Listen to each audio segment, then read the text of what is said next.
Alrighty, good evening and welcome to the Resilient Living Podcast. I am Jared Wilson, joined by my friend. Hey, I'm Ryan Steva. Yes, my friend Ryan. Alrighty, well, people trickle on in. We're getting live on all of our other platforms because there's a delay and it bugs me because I can't just hit and go live. Alrighty, there we go. Okay, so welcome to the podcast. We're going to talk about why in the world I should care about fill in the blank. I had a whole plethora of things to go over. But before we get going, make sure that you, if you're not already following Ryan on his social medias, go over and follow him on YouTube and Facebook. Although you don't have an official homestead consultant Facebook. No, I don't. I just have my personal page and I kind of share my other socials from there. From there, yeah, there you go. Yep. So yeah, make sure you like, share, and subscribe. We got to break these algorithms that hate us. And with that, yeah.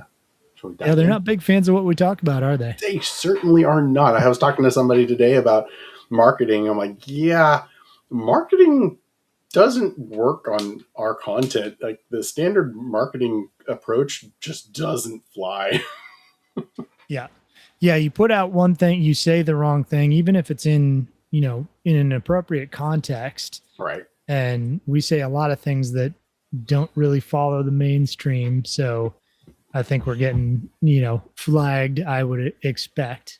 Oh yeah. Even when I will pay for a Facebook post, I'll get like 12 views. Mm-hmm.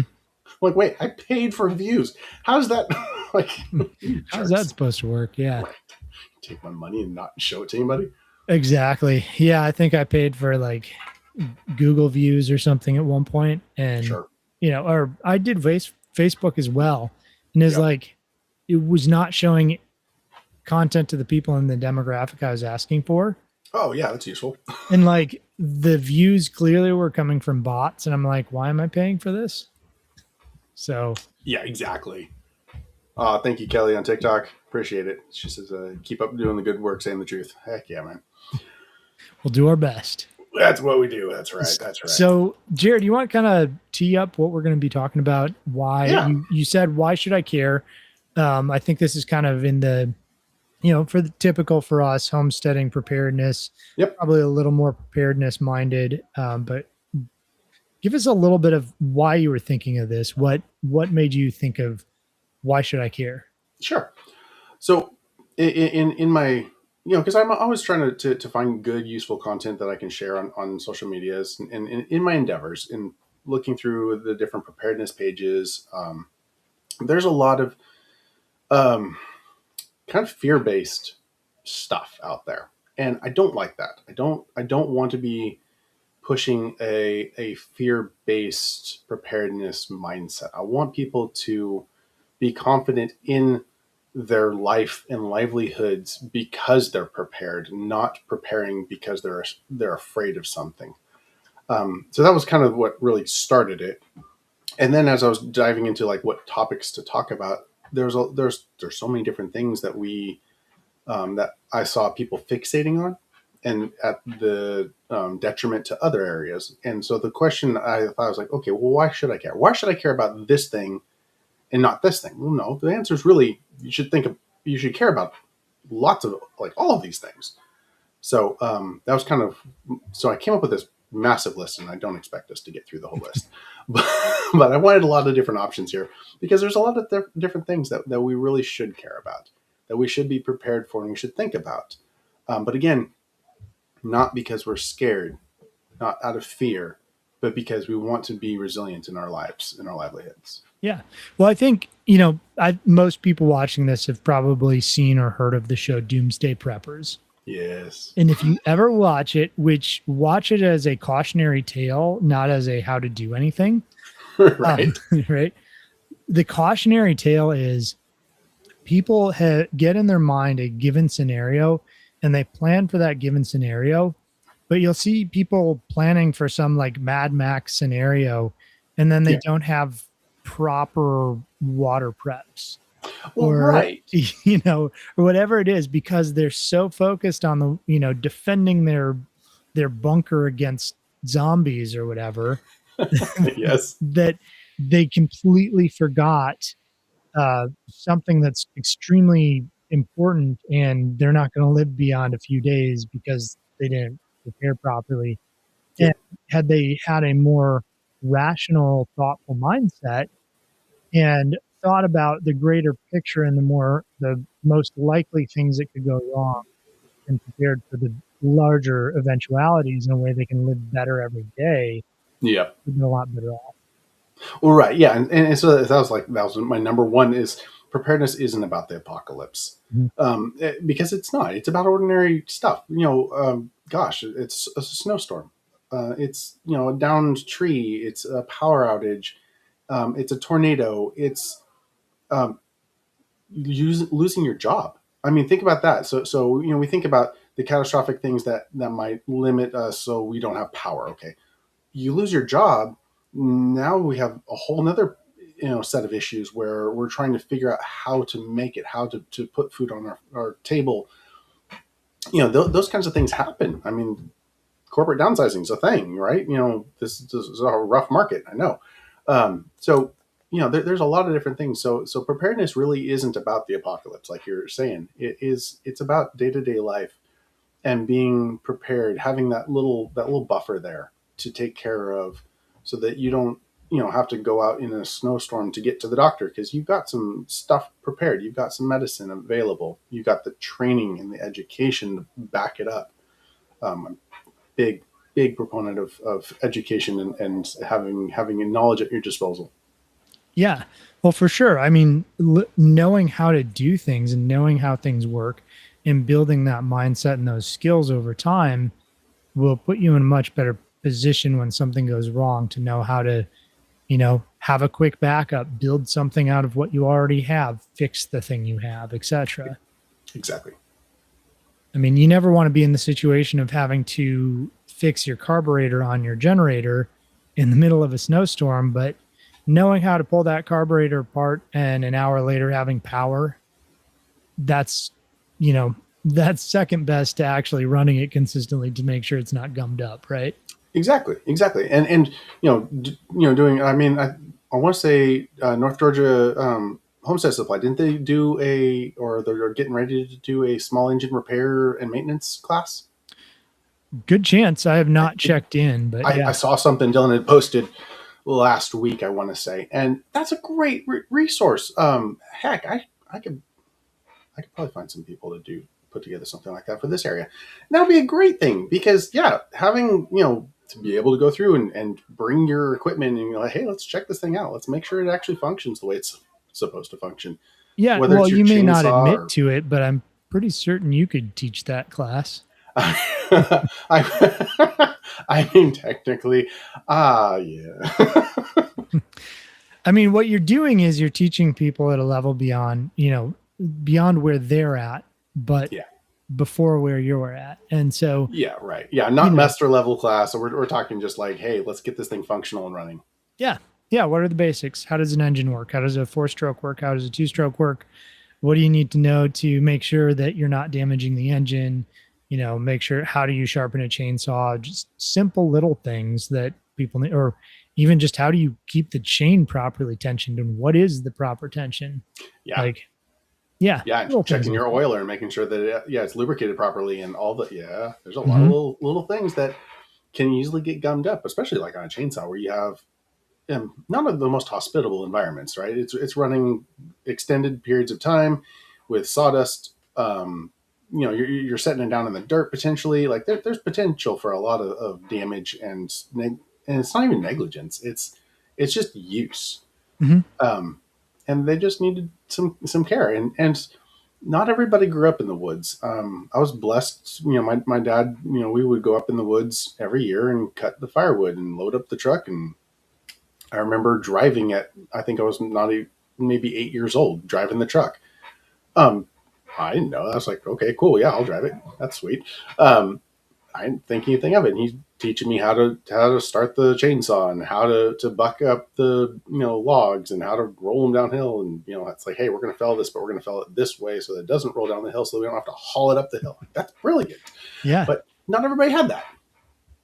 Yeah, not having somebody like there's a lot of things where as a consultant, I've had to step back and go, not everybody has had the experience I've had. Not everybody Yeah. has the brain the way that Yeah. my brain works. One person can sit down and read a book that in, an hour that takes me 5 weeks, Sure. right? So, Right. but their brain may not understand the way that a system pieces together in the way that mine does. So, Hmm. um, I always have to step back and realize that somebody else isn't going to be thinking of this the same way I do. And how can I help them start to process it and give them a leg up that I have that maybe they don't? Yeah, right. And that's I've got it in here, but it's community. It's Mhm. is you're fulfilling something and providing value to them in a way, in a meaningful way, and then they can in turn provide meaningful, to you. They can, maybe they can take that book and they can distill it down to something super tangible and useful and succinct to you, and say, here, this is the takeaways from this book. Done. Yeah. Yeah. Give me cliff notes. Exactly. Um, yeah, but I think your framing of preparedness as insurance as opposed to preparedness as I'm 100% prepared for XY scenario. It's Right. I've created a buffer so that I will have space to make the next thing work where I need to Yeah. or I to mean, get me because through something. if something happened, and we were talking about it right before the show, if something happened, I'll be fine. I'm, and it's not an arrogance position. It's just like I know that I, between what I've prepared and what I know and what I've experienced, there's not a lot of scenarios that could lead to very negative outcomes. I would be able to find food and find water, or I have food and I have water. Um, so yeah, just being prepared to continue living life, as close to normal as I can. I mean, if at all possible. If I see this as being a short term thing, I'm gonna live life fairly normally. If I see this as a long term thing, yeah, I'm gonna cinch up my belt and we'll hunker down. Yeah. Yeah, I think, and that comes to a point we've talked about so many times before. Don't have a seed vault. Yeah. Right. Tens of $1,000 seed vault. Right. Like, go plant a garden and start saving seeds. Learn that skill. Prepare your soil. Do the things that actually make your life way better, anyways. And now you have to spend less time in an office making the money to buy the seed vault that you don't even know how to use. Exactly, And dude. so you're making your life better My overall. pepper garden like went gangbusters. I made some just baller pickled peppers and salsa. That was wonderful. Awesome. Oh, that was so good. Yes, lacto fermented pickled peppers are some of the best. Like, I've never had anything better as far as out of the garden. They're Right? amazing. Heck yeah. And hey, So, that's a pretty good segue into food security, which is like, yeah. should be one of your top priorities. Is the overarching preparedness idea, and then food security. And like we were talking about, like I was just talking about my pepper garden. You don't need to grow a huge garden. You don't need to have 100% of your food coming from the garden. You don't. If you can just get a couple percent of your food coming from the garden, what that's doing is that's instilling in you the confidence and knowledge and experience that you can. And as time goes on and time and space allow, you grow and grow, and you increase that garden. You Mhm. do something a little bit more complicated. Something that's not quite as simple as peppers. Peppers are pretty straightforward and simple. So Yeah. I started there. And and as you're learning, you might go, well, I'm going to start with some raised beds Yeah. and grow, higher value things like peppers or greens or whatever it is, right? And then maybe you start experimenting with something that's a little bit more like row cropping, where you would never do corn in a raised bed. That wouldn't make sense. Right. No. And sweet potatoes, maybe not, but at least here in Tennessee, you can generally plant sweet potatoes in the ground as long as you have loose enough soil Yeah. and get a pretty decent crop. And weed control is fairly easy because they kind of take over an area, And if there's a few weeds, no big deal. So you can learn a chunk at a time and a technique at a time rather than thinking that you have to do this giant thing immediately. Right. And that's one of the things I really want people to take away. And we've said it before is not not biting off more than you can chew. Just do something simple. An herb garden. An herb garden is a really good place to start. Peppers, really good place to start. Like Mhm. you can get into like some of the tomatoes. Like then you're having to deal with bugs, and you're having to. There's it's just more complicated.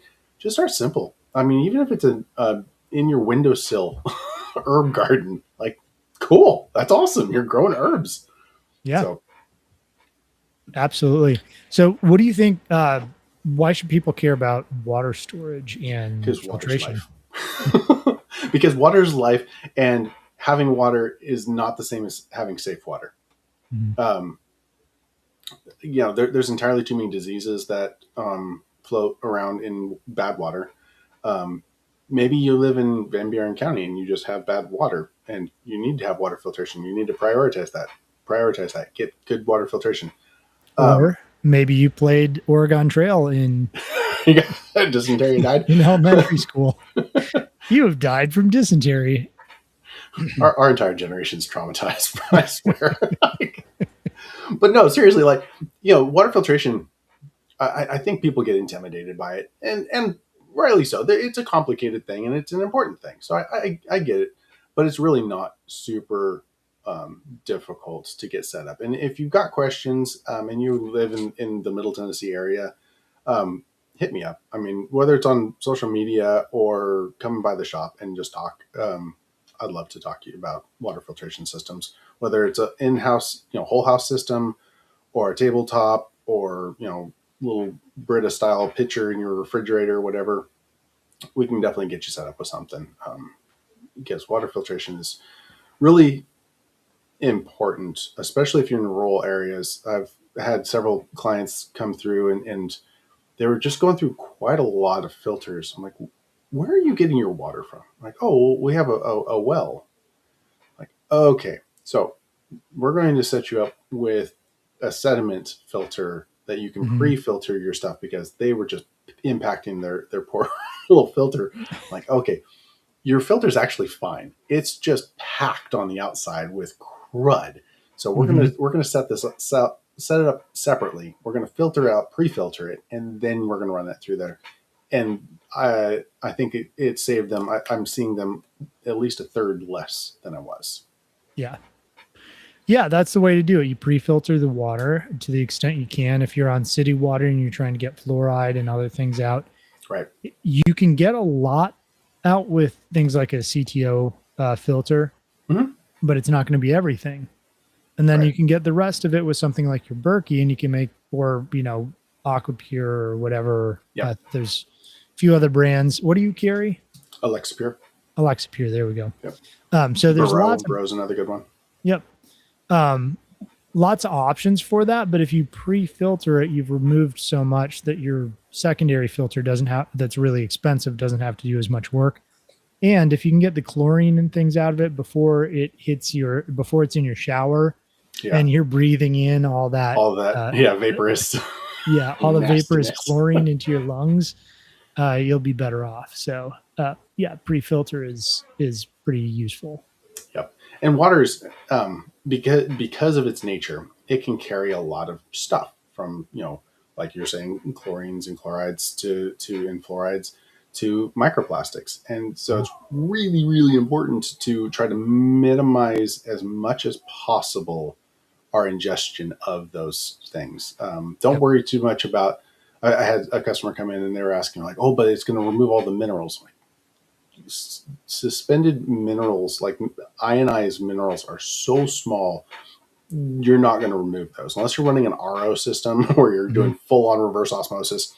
You're not going to at least the ions, side of things. Yeah. Correct. Yeah, and the other thing with water that people should be aware of, especially since we have a high audience in Tennessee, is that much of Tennessee and a lot of the Southeast, for that matter, they don't just use chlorine; they use chloramine. Yes. And chloramine is basically the chemical process here is using ammonia plus chlorine, and it bonds in a way that causes the chlorine not to evaporate as easily. So you get less of the smell. And now Mm-hmm. you've got chlorine ammonia mixture as chloramine that's much Ugh, harder to filter as well. right. And so that pre-filter with the CTO or something similar that's going to remove a decent amount of that, and then a secondary filter that's going to really get down to the base level as low as you can get with that, because that's they'll you can find it in the literature. They're using it because chloramine is more stable as far as its reaction with pipes, so it causes less corrosion and damage to the pipes, Oh, and it also breaks down slower, so it can make travel further through the system before it's broken down into its component parts. sure. That makes And sense. so it's very commonly used and is difficult to detect because it doesn't really smell because it doesn't evaporate. Sure, sure. So, okay, physical I get that. fitness. Why should we care about physical fitness? Because it's a multiplier. Because if your physical fitness, so what it doesn't matter if you're talking about gardening. Let's talk about gardening. Your ability to go out and garden is going to be impacted by your physical fitness level, be it strength, flexibility, whatever. So physical fitness is really important that we need to prioritize. And we've talked about it. I mean, we had Elliot on twice Mm-hmm. talking about physical fitness. It's really important, because of how it pertains to and is a multiplier for every other function of our life. Yeah, well, it doesn't matter if you're, imagine you had an emergency, there was a car accident and you needed to extract a person. Can you physically get to them, Mm-hmm. get them out, and relocate them? Having had accidents right in front of the shop and responded to them and dealt with, being the first on the scene. Praise God, I had, a trauma nurse with me, and he just, he owned the scene. It was great. Um, but having the physical fitness to be able to rip a door off of its hinges and get this poor little girl out from being pinned between the door and her seat, it was an important thing to have that. Adrenaline goes a long ways. Don't get me wrong, Right. but adrenaline is going to amplify your pre-existing abilities, just like your pre-existing abilities are going to amplify everything else. So don't rely on being able. Oh well, adrenaline will carry me through when I need it. Don't rely on that. For Right. one, you're probably going to end up tearing things if you do that. People. Oh well, people lift cars off of kids. Yes, they do, and they rip all of the muscles off their back. Mm-hmm. Don't do that. You're right. I'm not Well, saying and everyone needs to be a strong man, but like, try to push yourself and become as physically fit as you can. there's another side to this too that we don't talk a whole lot about, but so in preparedness world, which I honestly just am not a huge part of in general, but in preparedness world, there's a lot of like, go to your doctor, get prescribed several months of whatever the prescription you need, Sure. right? In physical health and fitness, a lot of times you can actually get off of those prescriptions. And so now you're actually prepared long term Yes. because you don't have prescriptions. But that then ties into financial preparedness Mm-hmm. because now you also don't And have health. this repeated cost of going to the doctor and getting prescriptions and medication and all higher insurance because of diseases and all those other things that get tied in. Physical fitness combined with uh, better diet will give you better mental clarity. It will, Mm-hmm. you'll do a lot better in emergency situations because your brain won't be stuck on anxiety. And I thoroughly believe that our modern system has been intentionally built to cause constant anxiety. Yes. And so people are constantly on SSRIs or other meds that addle them. To be Yes. honest, I'm not making fun of anybody, but No, but it absolutely has impact on cognitive function, memory retention, um, yeah, the ability to have a clear thought is, yes, it has Yeah. absolutely impact. And I would say, yeah, our health is tied directly into that. And we'll go back to water filtration. The presence of nanoplastics has been found in the lining of your arteries. Hmm. And part of that inflammation that we're finding with the buildup of plaques of, in our arterial walls is trying to encapsulate some of those nanoplastics. Yeah. So some of our heart disease issues is a nanoplastics issue that's being masked and seen as, oh, well, that's the problem. Well, no, that's a symptom. Hmm. Don't conflate a symptom with a problem. Right. Yeah, because I mean, the things that we do that introduce plastics to us, like, I don't know, chewing gum. Do you know what gum base is that's listed on the ingredients to Nasty. every gum you can get? With the exception of, what is it, like underbrush and a few others that are actual, like, Right. real gum resin. Um, but yeah, I mean, you've got gum, you've got, let's say, water bottles, plastic Yep. water bottles that get transported in a hot truck that probably then sit out in the sun for a while, and then Heat you is a drink out of big it. element. Like, don't heat things up in plastic in your microwave. Don't, Mhm. anytime that's when you have these little bits that break off into our food and we ingest them and they go somewhere. They don't all leave. Yeah. Well, and going back to water for a second, this is a little off topic, but there's something really interesting. It's kind of a burgeoning science, and there's actual truth to it that we know, but it's very difficult to measure and understand. But Okay. it's that water actually holds certain structures to other things it's been introduced to. Okay. And so water can, it appears that water holds structure in things like um, homeopathy, Okay. which looks totally like woo woo nonsense, right? Because it's like, Okay. okay, we start with this thing that would actually cause the problem that we're having, and then we reduce it down over and over again. We water it down essentially, Okay. and there's it. Like I said, it's very difficult to measure, but there's some what looks like credible science coming out suggesting that water actually can hold essentially potentially the inverse of the structure of the thing that would cause the issue with whatever the trying to think how to say it, the almost disease or whatever in your body. And then Hmm.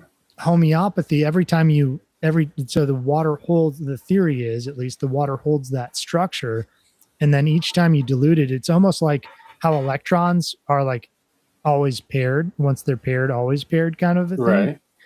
and that water has similar properties, that Interesting. it will hold the opposite pairing to something that would be damaging to us. And so that's why homeopathy, and it's just a hypothesis at this point, nobody can Sure. actually prove it, but it's just interesting to me that you know you were mentioning not microwaving something Mm. in plastic, but microwaves work because they're hitting the Hmm. water molecule Yep. and basically shaking it so fast that it heats. Yep. And what are we doing to water when we're microwaving it? If Interesting. if that hypothesis is even valid, but it from what I can tell, it looks like there's at least something to it. I'm saying, if there's some mechanism there, um, we'll figure it out. Yeah. Like, that's just a matter of time. Well, because it's so interesting. I've seen like homeopathy work in ways that aren't explicable through, like what is it, the placebo effect, Oh, okay. Right. and like children who don't have any idea what they're even taking have total reversal of symptoms of different things. Yeah. Interesting. Yeah, very interesting. So, anyways, just a thought on water as we're Yeah. Yeah. But I mean, digging like, through that. but physical fitness, like tying into this, like, my daughter, I love my daughter. She does not drink enough water. Speaking of water, but and that's a reoccurring thing through society is not drinking enough water. I mean, I talk to our phlebotomists often in the hospitals, and they complain like, dude, it is so hard to get, because they love my vessels. Like they're just like, oh, dude, you're so easy. Like, I drink multiple. a day. Like that's like, I think I'm on my third today. That's 40, yeah, 40 ounces. And I used to drink more than that. Some depending on what I'm doing, if I'm physically active. That's a big part of physical fitness is proper hydration. Proper, and it's not just water. Like there's salts in there because we can't just survive on just water. That our bodies don't actually process pure water well. So No. Yeah. And so I noticed you've got things you can do. I think might be too much to try to get through all of them, but I'd love to hear what you do for, for just physical exercise. For me, I love hikes. So we do a lot of hikes as a family. And then a lot of the work I do is pretty strenuous. So I I just was don't gonna say, worry about it. yeah, physical fitness for you is probably a lot easier than for a lot because of the type of work you do.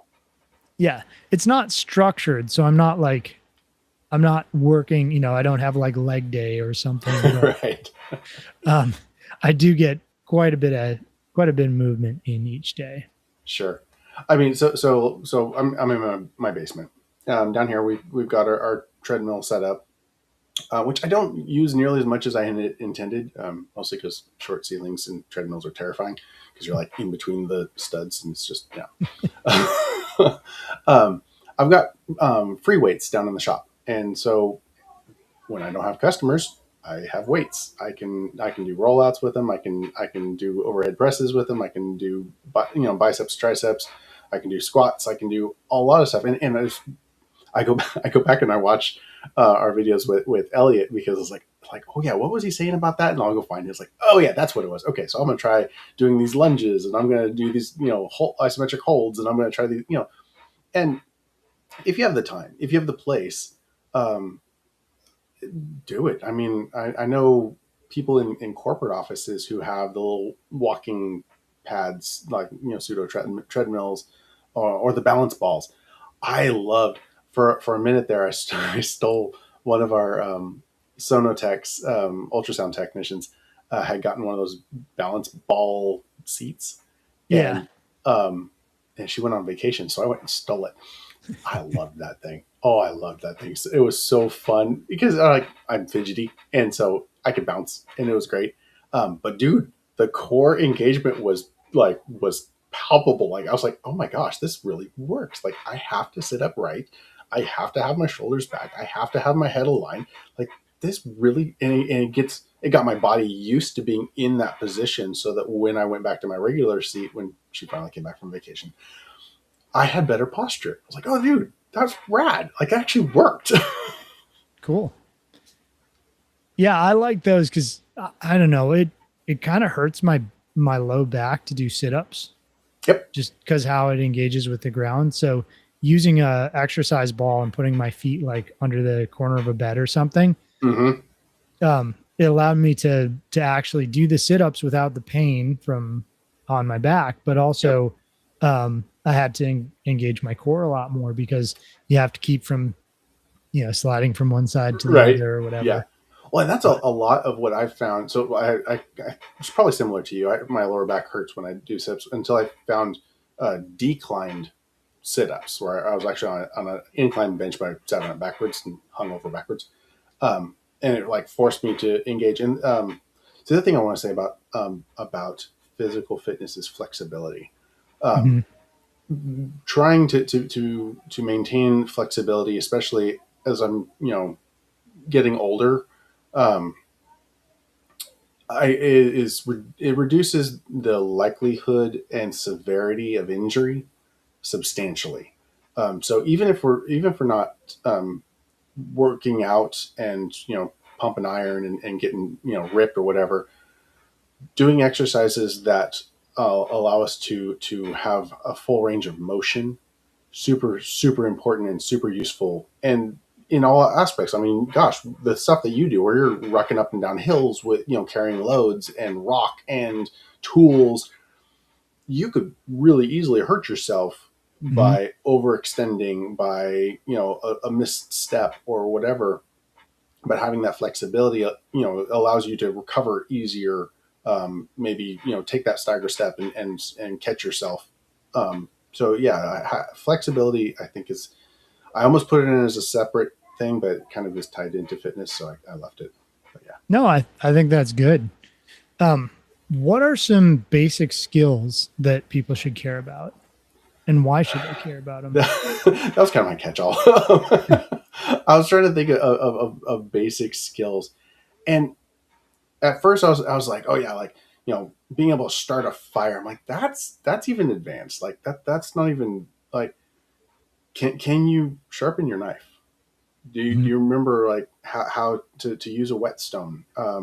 Like have you ever learned? Um, because technologies will fail. So like I've got cool diamond stone grinders and things like that for my knives, but what if I didn't have power? Well, can I do it old school? Can I just lay it down on a whetstone and run for it and get a good edge? I think I could. Um, Mhm. I'm pretty confident I could. But those little basic skills, and the best test I've had was somebody had posted on Instagram. If you want to see where your problems are on Friday night, turn off the breaker. You'll know by Sunday morning. Mhm. And I was like, dude, like, okay, we can make a fun game out of this. We can kill the breaker. My son would be ecstatic. He's like, can we go camping in the front yard? I'm like, yeah, we can do that. Like, okay, well, if we're going camping in the front yard, you need to have some fire because we got to make some dinner. So let's go for it. And so you get all of those very rudimentary skills are pretty much like just laid out in front of you because you have to, and you can have fun with it, but you can remember those. When you were in Boy Scouts, did you learn all of the knots? Can you still do those knots? Do you remember the difference between a square knot and a granny knot? Can you do a bow line? Can you do a trucker's hitch? Can you do all of these knots that are really really useful because maybe you aren't going to have a ratchet strap, and maybe you still need to tie down that load. Mhm. Maybe you need to make a taunt line for an impromptu shelter. Right. Yeah, agreed. I think a knots class would be a would be a good one. Okay, so I'm kind of combining these things. I see basic skills and why people should care about those, but also another point that you had or a subheader was don't ignore the boring skills. Those are Yes, boring. boring skill. Yes. Yeah, Which point? Where was that? Oh, 8. Yeah, yeah, yeah. yeah, number 8. But some of these skills are things that we've kind of hit on, but Mm-hmm. you know, ideas like I see, tool maintenance, Mm-hmm. right? So many people I see, especially who didn't grow up in the country, there's this mentality of I did the thing, and then the thing that I used to do the thing, which may not have even been the right tool in the first place, gets left wherever I just used it, Oh, yeah, right? yeah. And then it's, well, that got ruined. I need to buy a new one, Buy a or new I one. lost it, or why am I spending so much on tools? Um, I love going to estate sales mhm. because I love looking through the old tools. And you look at these old tools and go, that dude rocked that same, set of screwdrivers and hand auger and all that since probably the 40s. Yeah. It's the same set. And you can see the wear and you can see how it's been, the wood's been replaced at least once or twice. It's duct taped together. Um, and we've lost that as a culture. The buying it once and then and keeping track of it and keeping it in good repair and keep using it until basically until the wheels fall off your old truck. You're just going to keep rocking that sucker, Yeah. Well, and to our there's detriment. for sure. And I think there's a couple things going on there. One, obviously, we've got a consumeristic society at this point. Yes, But the other is, you know, there's a lot of comments about, oh, they don't make them like they used to or whatever. People say that. sure. And in reality, I think there's a lot of survivorship bias in like tools or whatever because it lasted this long. So you see it and you're like, oh, they used to make tools so well. Well, it's like some, yeah, some no. And Yes. people did probably take a lot better care of them, but I'm sure there was cheap garbage, Yeah, it back in the wasn't all craftsman. It 1920s, wasn't right? all, yeah. Yeah. Mac or Husky or Snap On or all of the the good ones. Yeah, Right. you're right. Yeah. So I'm sure there's a lot of junk, and what survived is what we see. So, anyways, but your point was having basic skills and don't ignore the boring skills. And tool maintenance really stuck out to me because I'm like, nobody really maintains tools. It's just to kind of use it until it's done. And Yeah. some of them are designed that way, but some of it is just we don't know how to maintain them anymore. Yeah, I think the closest that we really get to maintaining is like, maybe you might regrind your lawnmower blades. That Hmm. that would be about the probably the closest. But like you can do the same thing with your big lawn shears. Like if you've got some big old lawn clippers, you can do the same thing Yeah. using the same tools. Um, or get yourself a good rasp and you can carve yourself a new handle because that handle broke off. Cool, do it. I mean, yeah, there's a lot of tools that have plastic handles. Hmm. Yeah, they don't, and they don't always last. That's true, but you can replace them with wood ones that will last, and or you can replace and repair. Yeah. Yeah. You put a few other boring skills in here that I think are important to understand and know. Things Land like nav. sanitation, Yeah. backup power. I mean, I could talk all day about kilowatt hours and how to measure and how to do the Ohm's law to come up with your kilowatt hours based on your volts and amps and all that. But most people are going to be bored to tears and not want to listen to that. But it's a good thing to learn because it, they're things you need to understand if you want to know how long your power backup is going to last. You have to Mm-hmm. understand how to interpret that. Yeah, I mean, my mother-in-law, she has a oxygen concentrator for when she's Mhm. sleeping, and I remember she had that question. She's like, "Well, if I needed to be able to power this without power, how do I do that?" I'm like, "Okay, well, we'll get you set up with a solar panel. I think I found like a little 300-watt panel. It was a decent one." And I'm like, "Okay," and then you need to be able to run for at least 12 hours because you know 8 hours of sleep, but then you're dotting to dusk, so it's not really going to be high productive. So you want a little buffer there, and could be rainy. Okay, and then we got to get a properly sized inverter, and we have the usage, like how many watts does this consume? So let's calculate it. We have this many volts, like you were saying, this wattage. So this is what our total amp hours are going to need to be for the battery, and so here's our battery bank size. Here's our charge controller for that size for this solar panel, and yeah, we built out a whole little system. Nice. Yeah. And just knowing how that works, you can now apply it to all kinds of things. It's actually pretty simple, but it's to most people, unlike you and I, it's not very interesting.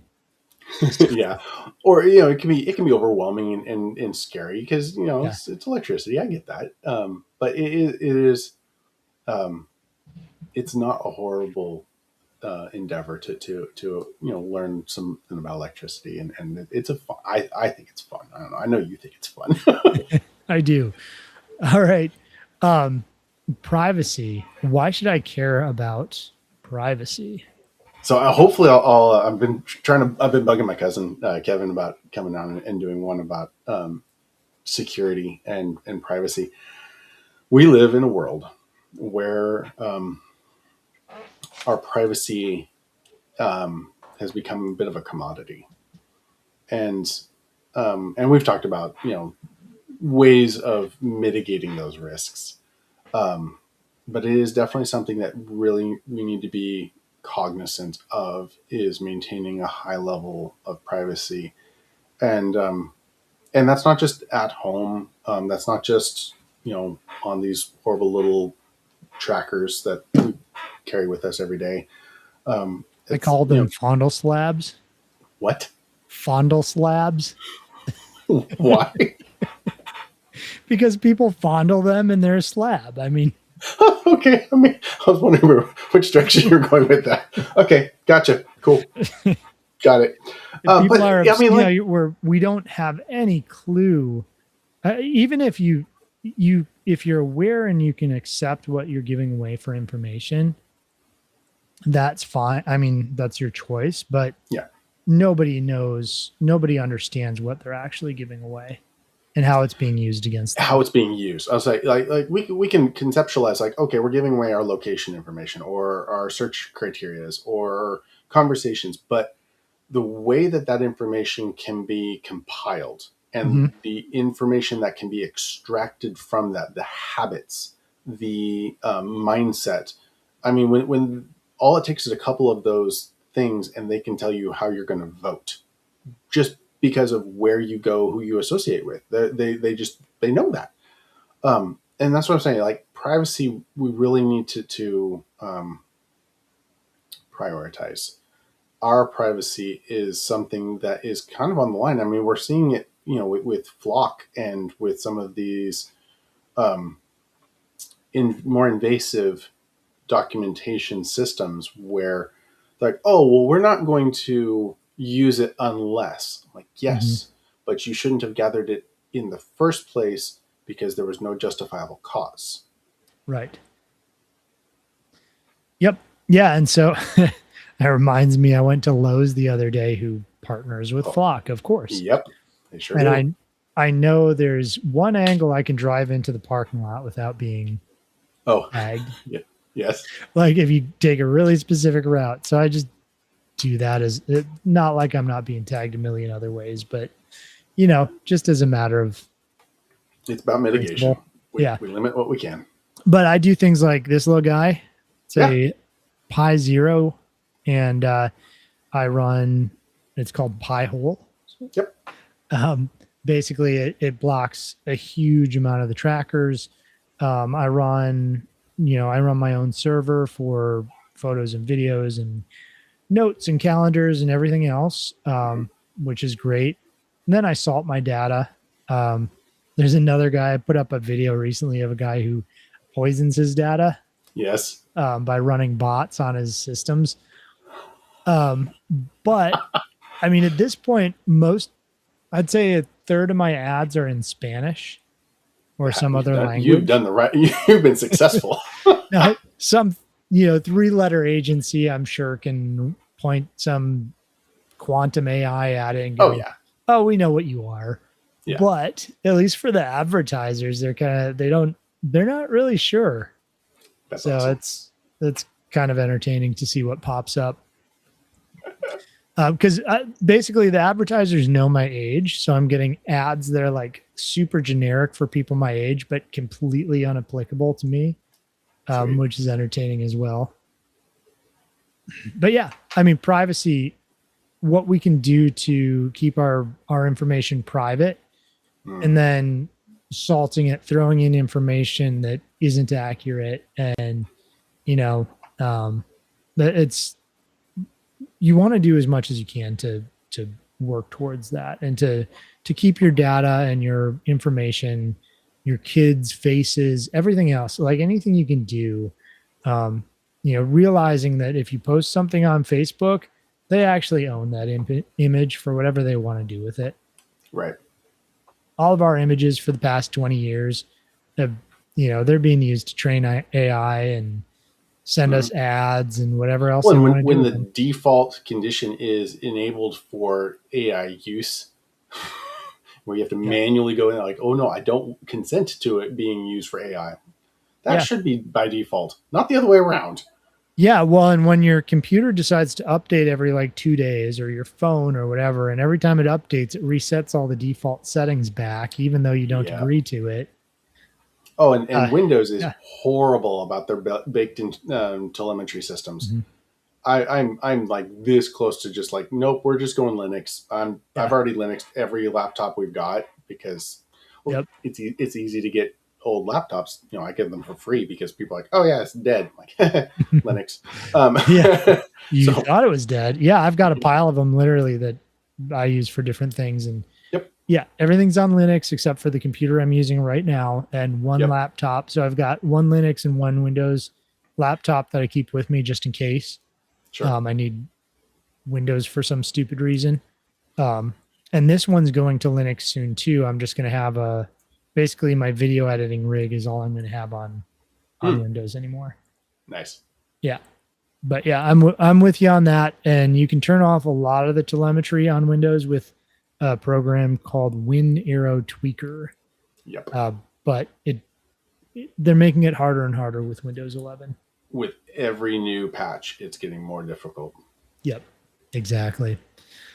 Um, all right, what else we got? Yeah, we were just talking about offline technologies and AIs.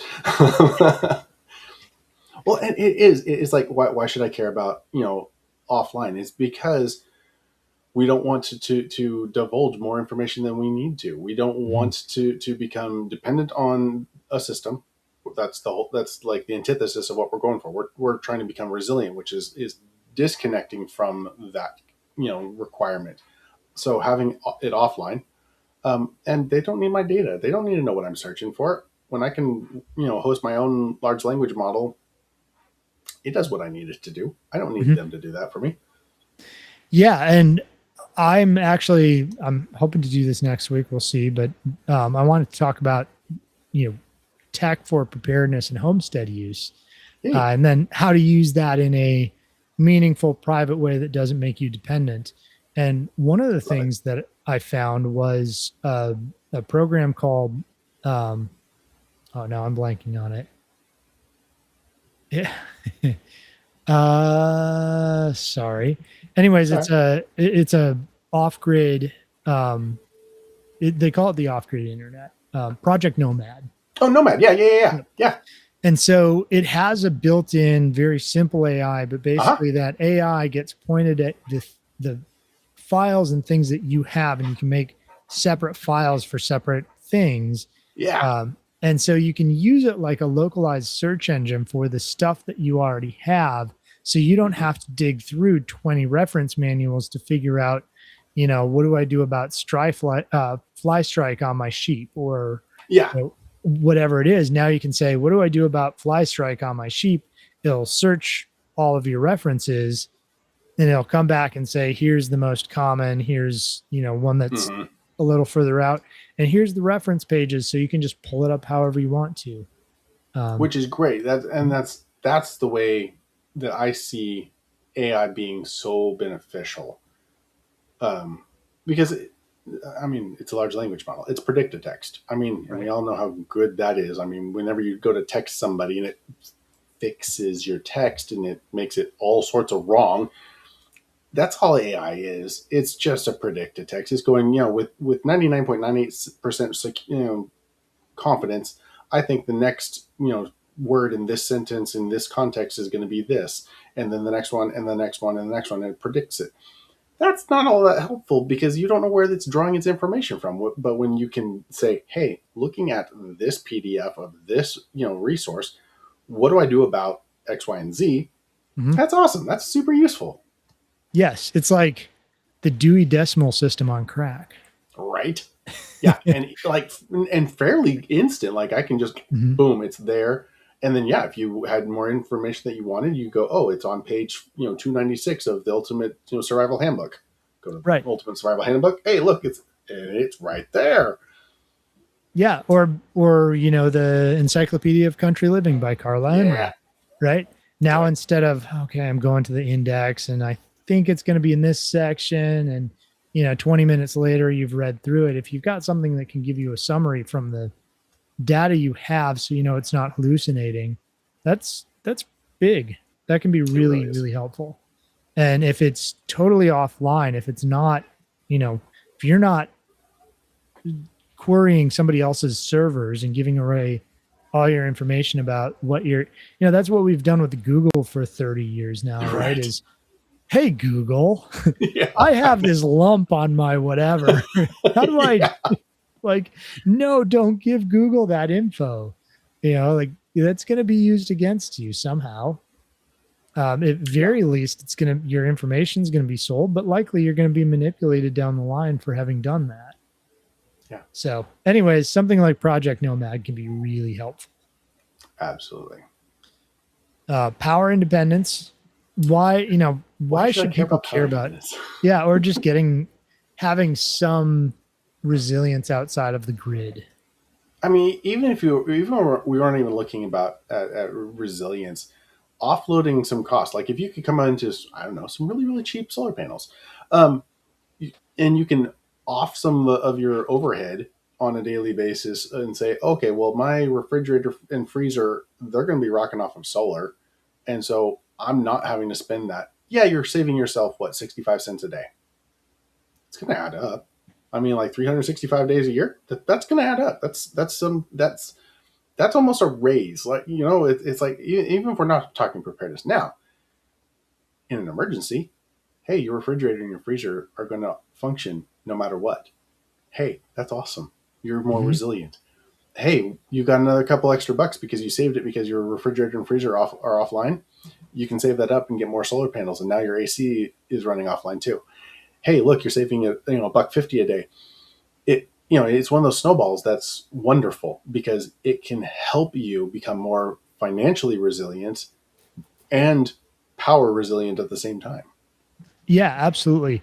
And something that this is again a little bit of a tangent, but a way that you can actually save a lot more with a critical load solar electric system is if you were to think of, we've talked about it before, so I won't rehash what that is too much, other than it's the things that you would want to run basically off of a generator if power went out.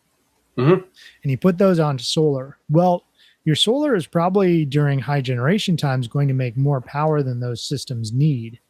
And so something you could do is move more things onto the critical load solar. And then if Yeah, power goes out, you flip those breakers off. sure. And so And then route it back. yep, as your power is being produced via solar, you're running more things through that system. So if you're overproducing during the daytime, you're able to use some of that overproduction rather than trying to like sell it back to the electric company or Yeah, something don't do that. that's no, it's not I mean, useful. because they're paying cents, like just pennies. Like, well, if they're going to pay me 5 cents, but to me it's worth 15 cents a kWh, why wouldn't I just keep it and use it? Right. Yeah. And if you've got the battery storage for it, great. But if you're, Especially if you got the battery storage for it, yeah. yes. So, yeah, if you throw more things on that side of it and then just shut them off if you have a power outage, Right. um, that can actually start to make that equation make more sense as far as the saving money. Yeah, definitely. And I'm definitely not saying like go out and buy, a Tesla power wall or whatever they called that thing, and they're so, like, that's a lot of money, and that's Mhm. not going to pay for itself anytime soon. But if you can come across some, really cheap panels, even if they're old, like, I mean, gosh, those panels that you pulled, those are probably at least what, 15 years old, Yeah, 10 years they're old, close to 15 years old. They 15. must Yeah, have been out of service for a little while because I did the calculations. They're working at about 92% but still, efficiency. they're working at 92% efficiency, Well, and you because paid like $10 for them. you're supposed to lose like 5% in the first year anyways. Yeah, So that's very close to, 1-year-old solar panels. yeah. Um, So like they're fantastic, and they were what, $10, $15, $10 a stupid piece. Yeah. stupid cheap. So yeah, if Mhm. you can come across a deal like that, jump on that sucker, Yep. do it. Yeah. Now, I mean, I put together what is essentially a critical load system that runs my shop now Nice. for $700. So I've got 100 into panels. I've got 700 into an entire battery inverter charge controller system. So 800 Wow. bucks.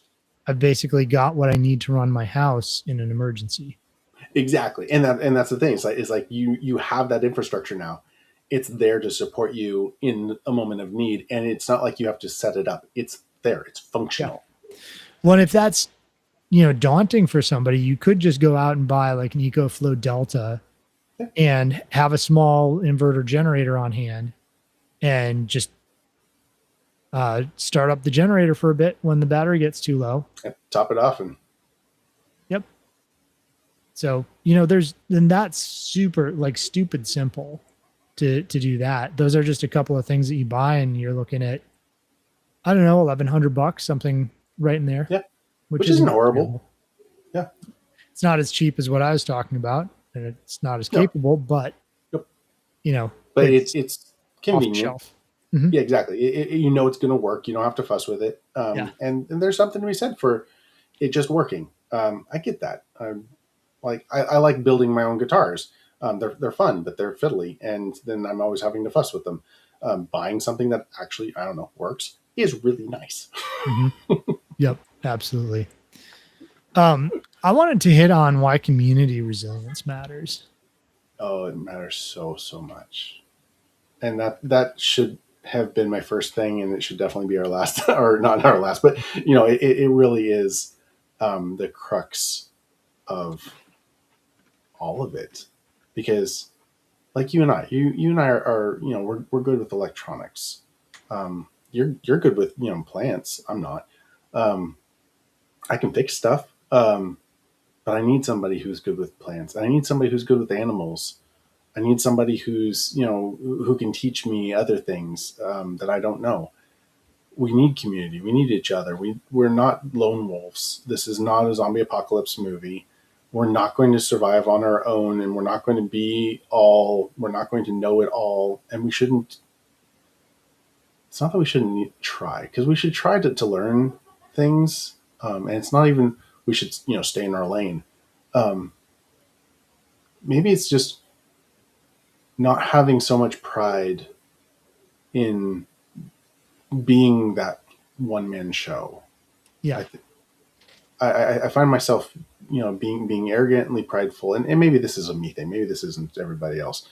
Um, Being arrogant in thinking, oh well, I'll be fine because I'm clever. Um, Being clever isn't sufficient. Um, I wouldn't want to live in a society that was just full of the remnants of all of the clever people. That would be horrible. Right. Yeah. I mean, I certainly sympathize with like not wanting to look dumb or not wanting to. It's not even that I care about like being the smartest person in the room or something, but not knowing bothers me. Sure. Right. And that's, I guess, you know, what I do for a living, having a broad knowledge base is really important. Sure. But I don't know everything. I have to be, there's a lot of times where I'm talking with a client and I'm like, you know what? You know more about this topic than me. Tell me about it. Yeah. Like, Yeah. tell me. And I've had to, that's been an effort for me to step back and go, I can admit that somebody else knows something more or knows something that I don't know. And I need to learn from this. I need to take the opportunity and not go, yeah, I understand, and go, no, wait a second. I have not heard about that before. Tell me more. Sure. Yeah, it's hugely important. And, community, the other thing about resilience here is, Amish barn raisings are a thing, Yes. and they'll try to move a barn by yourself. You're not going to do it. Try to move a actual structure with like 150 Amish people, and they'll do it. Right? It's amazing watching them just walk a barn down the road. I'm like, what are you doing? Like, this has got to be AI, right? Nope, it's full on legit. They're walking it down the road. Yep.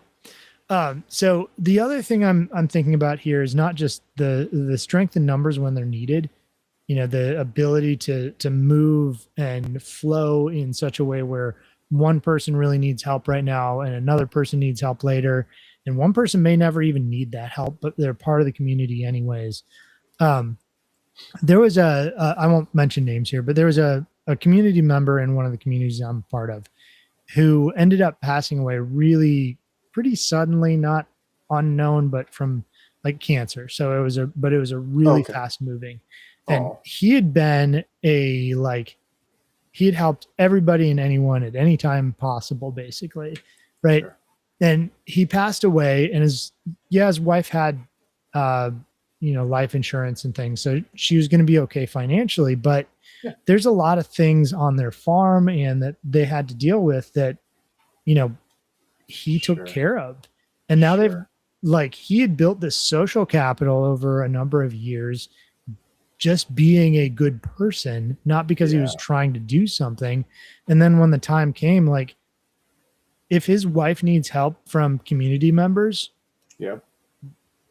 all she has to do is call or text, and she's going to have a group of people there to help her out because of his kindness and decency. And she's great too. But he was always helping out and always right there on the front lines. And community matters, and that's not going to be quickly forgotten. That's awesome. That's super cool. I mean, Yeah. that yes, that's really cool. Yep. So I'm thinking maybe we hit a couple more of these, and Okay. what were kind of your next couple of things that um you thought of as to why, like, things people should actually care about that they might not. Um, Gear you already own. That was one of the ones that I was thinking about, because a lot of us we have stuff. We you go in your garage and you're like, oh yeah, I've got that chainsaw. I've got the reciprocating saw. I've got um. There's a lot of value in that stuff that we don't really think about, Mm-hmm. and that's something, your pantry. There's a lot of you're already prepared for stuff if you have a good stocked pantry. So you already have, and I would assume that most probably all of our watchers and listeners probably do have a decent pantry. So I don't want people to feel an undue burden to go out and, oh, I need to spend $10,000 and you know build out this massive pantry full of freeze dried foods, and I need to go buy all these specialty tools. No, that's the whole thing. It's like, no, we're living life. Mm-hmm. It's just buying an extra can here or an extra can there of what you actually eat. It's not about buying extra stuff. I know I sell freeze dried food in the shop, um, and I have freeze dried food here. We actually do eat it. It's pretty good, but that's definitely not the priority. What you already have is the priority. What the way you live life is the priority. We want to maintain that as much as possible, and that's why I'm not talking about the zombie apocalypse. I'm talking about a snowstorm. I'm talking about, heck, you're having a friend that lost their husband, and they just need a meal. Mm-hmm. So you've got extra food on the hey, let's make a lasagna, take it to her, Right. whatever. Yeah. Or, are you ready to lose a couple of weeks of work because you broke your arm? Or, Right. you know, what do you have? Like, are you ready for the most likely scenarios that are generally going to be short term? And, are you ready for the zombie apocalypse? But if you lose your job for a couple of weeks, You're screwed. you're right. You're The still irony of over the that, yeah. edge. Yeah. And you can't keep your house because the financial system still exists, but you've got all the food stockpiled because you thought that everything was going to collapse. But the taxman cometh and repos your house because property taxes theft. Right. Um, yeah, yeah. I mean, and okay, like I think I even threw it in there. Most likely, you've got camping gear. Your Mm-hmm. camping gear is really great. I mean, that means that you can cook off grid. Like if the power goes out, you've got camping gear. You Yep. can you can whether it's a propane stove or just a little griddle that you can throw over a open fire or whatever. You've got options. So don't it's kind of self defeating. Don't come to the shop and buy stuff. Use what you got. Yeah. Fill in the gaps. Yeah. Look at, inventory what you have. Take a sober thought of what is the most likely thing, and then prepare, like, fill in the gaps. Like, going to your store and buying stuff doesn't need to be, well, I need a second cooktop stove in case. Well, no, maybe a griddle would be the thing that you need. Or what is the, what are you missing? Maybe you need I don't know, a propane adapter so you can adapt a No. a To a one little pound tiny bottle to propane, a yeah, right. Well, to a and a lot five of the gallon. so when a lot of the times when guys come in, I don't say guys, people come in and we get to talking, their need isn't usually in the more grandiose preparedness items. Usually, what we end up discovering is their concern is being able to get home Mhm. to their preparedness items and their families. And so usually what I end up doing is helping them build some kind of a get home bag. And then that usually spurs the conversation of like, okay, how far are you going? Um, Mhm. physical abilities, like how far can you walk? Okay, let's, is this a 1 day bag? Is this a 2 day bag? And that's a better conversation. Um, and it's a more productive line of thinking, because yeah, I don't want people spending $10,000 on freeze dried foods. However, a couple freeze dried foods in a backpack will keep you going for several days, and Right. that's probably and you're $30 into a couple freeze dried meal packs. That's a reasonable thing. Hmm. That's a good thing to have in your vehicle, because you might get broken down on the side of the road. Kids start complaining, "I'm hungry," because they didn't eat the breakfast that you gave them. Not speaking from experience. Yeah. And you're Not like, not "Hey, something well, that's happened to you recently. nope, not at all." Um, hey, like, oh, well, I don't have any water, but I've got a water filtration system. So there's a creek right there. Go get you some good water. Let's, bust out the little camp stove, or, start a little fire, boil some of that water, throw it into the freeze dried food, make up, this little chicken and mashed potatoes or whatever you got, eat while I'm changing the tire, whatever. That's a good thing. Yeah, well, and I think most people, when they have a 72-hour bag or a get home Mhm. bag or whatever, where you end up seeing that being used is, oh, we're making a trip to the ER, and now you've got stuff with you. You've got to change Yes. your clothes. You've got, what you've got the things that you need. And it's kind of mundane. Everybody's gone to the ER at some point, and Yep. having this bag that has the things you need in it is it's just a good thing to have. It's not about, society collapses and you have to get home. Maybe No. it could be used for that, but that's not the most likely. Like, society doesn't collapse in a day, typically. Not typically, no. No. I mean, now with electricity, an EMP or a coronal mass ejection could Or- cause that, but generally speaking, society, empire crumbles over time, and we may be, in my opinion, we're in the midst of that, but it doesn't mean that tomorrow everything goes away. There's a no, we still got to different, go to work. We still got yeah, taxes to pay. It's all the yeah, boring stuff. Well, yeah, because like, I've encountered more people riding my motorcycle up to Cookville one time, and dude was walking along the side of the road, just flat collapsed, fell right. It was a hot day. He was diabetic. I had my stuff with me, so I stopped on the side of the road, flagged down a sheriff. He called an EMS, but we got to sit with him. I had some stuff with me that I could help him out with, get his blood sugar at least up ish, um, and keep him stabilized and keep him awake. hmm, Um, that's more likely. I mean, you're more likely to come across a car accident. You're more likely to have a car accident. You're more likely than to find a mob of raiders looting their way through civilization. Like, no, but right. yeah. So I digress. Well, and that goes back to things like critical thinking, and we've done some podcasts on logical fallacies and critical Yeah, thinking. So if people want to listen to those, you can go back, I don't know, a few weeks, couple months, whatever it is, because I think that's important too. Like, you know, as we're thinking through what's the most likely, what should I actually prepare for?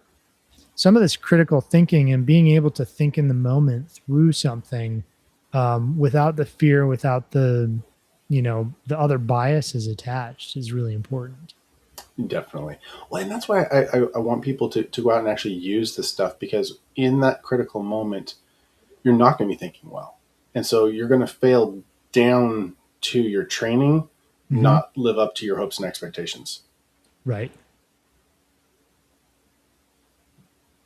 Yeah, absolutely. I think training is actually a kind of a bigger takeaway than some of these others. Is why should I care about training? Why should I care about knowledge and skills? And Yeah, and that it kind of undergirds everything. Like you said, it just undergirds everything. It is, why should I care about water filtrations? Because it's important, and you should get out and use it. Like, yeah. how many people have life straws and have never actually busted one out and tried to actually drink from one? Hmm. They suck. Ha ha Yeah. ha. But they do. They're horrible. You're having to stick your face right down in the water and drink from this thing. It takes all of that suction power just to get it up through that filter element. It takes a lot of effort just to get a little bit of water. That's that, but you don't realize that that effort is that's going. Well, if you're in a dire situation, that's not when you want to be, exerting extra energy to be able to drink water. Right. Yes, I have a life straw. I do because it is a last ditch effort. It's not my priority. I've got my Sawyer with a bag because I want to let gravity do as much as I can possibly, and I don't want to be. I don't want to reduce my ability to monitor my situation. So I don't want my face down in the water, sitting there drinking, because that's where predator animals will come to eat because Hmm. they know that deer do the exact same thing. They stick their face down in the water to drink. That makes them vulnerable. I don't want to be vulnerable. So I'm going to scoop some water up and I'm going to hightail it up the hill and I'll filter up there. But we have to actually use this stuff. So, yes, experience is really, really important to get out and actually rock with the stuff and use the stuff to know it works. Yeah. And, I think it's so easy to get lost in the weeds on all of this, right? Because, Oh, sure. um, you can get really lost in the primitive skills Yeah. or bushcraft. It's Yeah. like some of that is good. You need to know how Yeah. to start a fire and how to not make it create a forest fire and how to Only use, prevent forest fires. yes, how to use different things. But like what I find is that a lot of people end up who teach this stuff get siloed in something. Sure. And so then it's difficult to find information without ending up down a rabbit trail that distracts you from other things. So I think that's one of the big takeaways for me is thinking through how do you learn the skills that are actually important without going too far down that road or too far down some other road. Yeah. How do you store food without becoming a hoarder of freeze dried goods? Right. um, so yeah, it's a balance, and it's actually kind of hard to find good information on that. Unfortunately, it is because a lot of that information, like you said, is either it's siloed, um, or it is prepared by people who have gone down those rabbit holes and who have kind of blinders on, like, no, this is the way you got to do it. You got to be prepared this way. Mm-hmm. But no, you don't.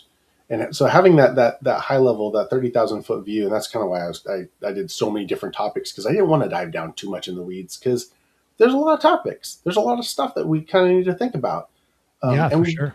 and you're right. We don't need to dive down too deep into the weeds in any one of them in particular. Because like we didn't talk about communications. We didn't talk about some of the other aspects. We didn't talk about defensive things. We can, but like those are it can get really really muddy real fast. Yeah, because you get like a guy who's obsessed with jujitsu or with, Yeah, you know, which is a cool endeavor. Like bro, that's awesome. Like yeah, right. I don't want to grapple with you. You're right, but a gun's really useful too. Yeah. Or you look at even trying to think what else is a good example of getting too lost in the weeds, but with communications, ham radio operators. Like I love and some of hate them are hams. amazing, some of them Yeah. are the worst. Yes. And They I are get the it. They're FUDs of the communication world. Like, yeah. Um, golly. and it's like, how can you encourage people instead of telling them they're doing everything wrong and they can't, right? Right. So anyways, yeah, you can get in anything, you can get so down in the weeds that you miss the important things. It's missing the forest for the trees, rather than having kind of a broad knowledge and broad ability to figure things out. And having 'Cause the community of having other people. Because, yeah, I don't know everything, but, between all of us, we should be able to cover a huge, huge swath of what needs to be known. yeah. And, if it's fire starting, there's probably 15 different ways I can think of off the top of my head to Right. start a fire. And I don't know, you could probably whip your glasses off and it make a little, Right. like, I don't know if glass, if that depends on These the are for curvature or astigmatism, whatever. so But no. But yeah, yeah. Um, nearsighted or farsighted, you can do it. But yeah. yeah, exactly. And so there's so many different ways to do it. And somebody who has a broad knowledge base and understands how things work is going to do a lot better than somebody who's got a narrow knowledge base. Um, in one or two areas. Hmm. Well, and if we look back in history, that's what we saw in the westward expansion. The pioneers were incredibly broad knowledge based individuals. They Hmm. knew everything from growing stuff to trapping stuff, how to prepare furs, how to sew and darn socks, how to make homes, how like basic metallurgy. Like there was a lot because they knew there was no support. There was no local hardware store. It was them. There was no neighbors. Like your closest neighbor might be a couple miles away, and in the middle of a snowstorm, that might as well be Mars. It's just you. Hmm. So you needed to have, a very broad knowledge base. Wonderfully, we don't have that issue because we have friends, we have community. So we can have a broad knowledge base and still have a hardware store and Right. friends. Yeah. I mean, there's so many people that I'm like, I'll get a question or come across something. And I'm like, I don't know for sure. And it's, oh, I know who I can ask, or I know who I can, like, I've got people who want to set up family compounds. I'm like, have you thought through Yep. the legal structure of that yet? Well, no, we're just going to, parents were going to buy a property. We're all going to put a house on it. I'm like, I know a Yeah. guy who's a lawyer who's actually studied this. Why don't you give him a Nice. call? At least he'll That's get you cool. pointed in the right direction, but maybe he'll be able to set up the entire thing for you. Right. Yeah. And Yeah. Designing a true family trust and how that functions is wonderful. It is a good thing. And I highly recommend everyone going and talking to a lawyer and getting a good family trust set up. Worth every penny. But you have to know that that's a thing. Like there's so mhm, many people like, oh, I've got a will. That doesn't it's not the protect you same. from, no, that's not the same. Yeah. So, but you would know that until you've experienced it, until you've lived through having someone passed away and having to go through probate or whatever. And what an unbelievable, unmitigated, ridiculous.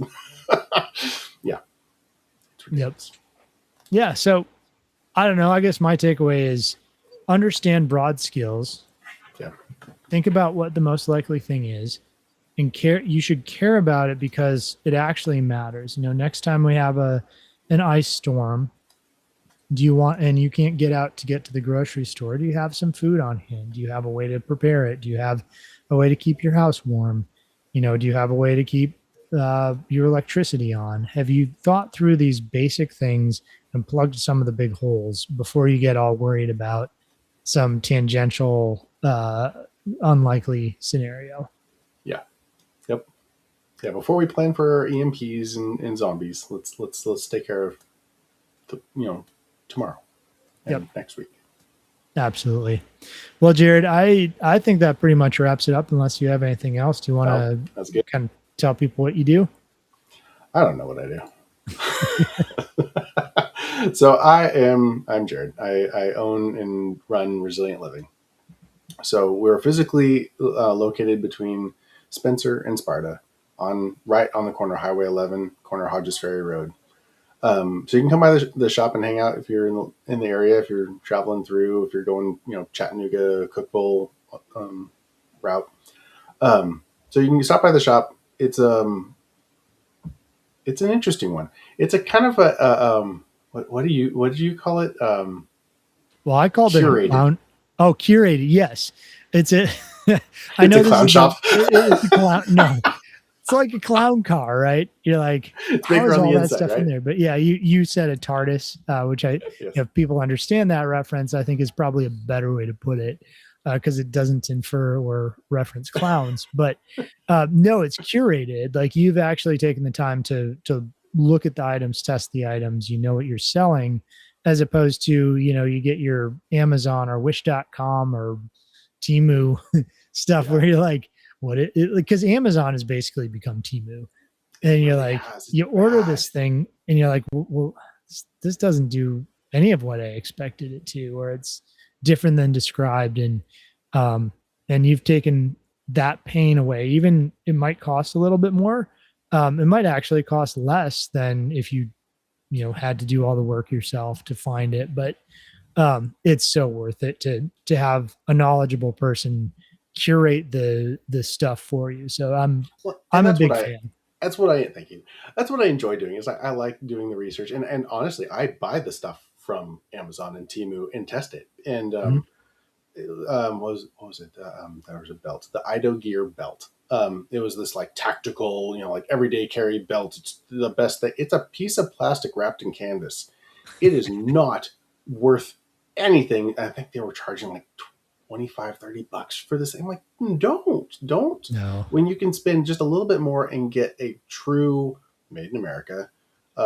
There's a guy in Texas, Second Amen Tactical, Second Amen, something or another. Really cool dude. I think he's British. He came to America like 15 years ago, set up shop, and he's making really good, solid, American made, full 700D canvas, double stitched, like behemoth belts. They're awesome. And they put these stupid Ida Gear things to shame for not that much more money. Yeah. So like there's good options out there, and I test it. I try it. I want to see if it's worth it. It's not usually. And so yeah, it might end up costing you more if you come to the shop and you buy something, but it's so that you don't have to, it's buy once cry once. I don't. It's a value thing. I don't want to go to the top of the range because yes, it's nice, but it's not worth the cost at that level. When you can come down here and go, yes, I understand. I'm accepting that it's not going to be this perfect, work of art. It's functional, it's solid, and it's most importantly worth the dollars, because it's really important to me that because money's tight. I get that. I really really get that, and I want your dollars to go as far as they possibly can for every item you buy. And so I don't have a lot of options per item because I don't want you having to spend more than you have to. So I've really tried to dial in my inventory to being the best bang for the buck, I guess. Yeah. Yeah. I think that's really important. The best ROI, the longest lasted for the best price. Cause man, there's so much, like you said, you can spend 50% of the price of the really good thing and get something that falls apart in a few months. And you can spend another 200% above what that cheap thing was and have something that's not actually better for your situation, but it's more expensive because there's some part of it that made it more kind of elite or, needed for a Usually given it's task. that name that's on there. Mhm. Yeah. Yeah, that's That's what usually it. costs. Right. But a lot of times, that thing that really costs a lot more is because of something premium that you probably don't even need um, True. for that specific thing. So yeah. Anyways, I'm blathering on about it You're because good. I really love the stuff you carry and how carefully you've curated, Oh, thanks. and kind of rode that line of best ROI. So yeah, like I said, if you're in the area, stop by the shop, come out, say hi. We're open Wednesday through Saturday, 10 to 6. If you're not in the area, follow us on Instagram, TikTok, YouTube, Facebook, X. I'm on all of them, and on the ticker you can see it. So it's resilientliving.com. So check us out. How about you, Ryan? I am the homestead consultant. So people can find my information at thehomesteadconsultant.com if you want help setting up your homestead or making your homestead more efficient. I always, my elevator pitch is essentially, if I can't save you way more than it costs to have me out, I don't want to do business with you, because that's kind of the whole point. Right. You can find, and if it, financially doesn't work for you to hire me, or you just want information, I try to put out as much truly useful information on YouTube as I can. So if you just search the Homestead Consultant on YouTube or at the Homestead Consultant on YouTube, you'll find all my back catalog of videos, as well as our back catalog of podcasts that we've been doing. And with that, I also want to mention that we're finally on Apple Podcast. Yep. So you can find us at the Resilient Living Podcast. Resilient Living Podcast. Yeah. But the is important, right? For the searches. Is that podcast is. So there's a whole bunch of Resilient Living podcasts, but okay. Calling it the Resilient Living Podcast helped. I don't know. It's okay. Weird. So if you put podcast on the end of that when you're searching in your podcast feed, that's going to help find us. I've got linked on the top. It's a pinned on my Facebook page. So if you come to my Facebook page, it's pinned to the top for Spotify. I don't think I have the YouTube or the Apple one pinned Okay. up there yet. I think that's in the links that I put together. So that should be in, if you're watching this on a video, it should be in the description as well. Yep, it is. Awesome. Well, I think that does it. Thanks for being here, Jared. And thanks everybody for watching. Alrighty. Have a good night.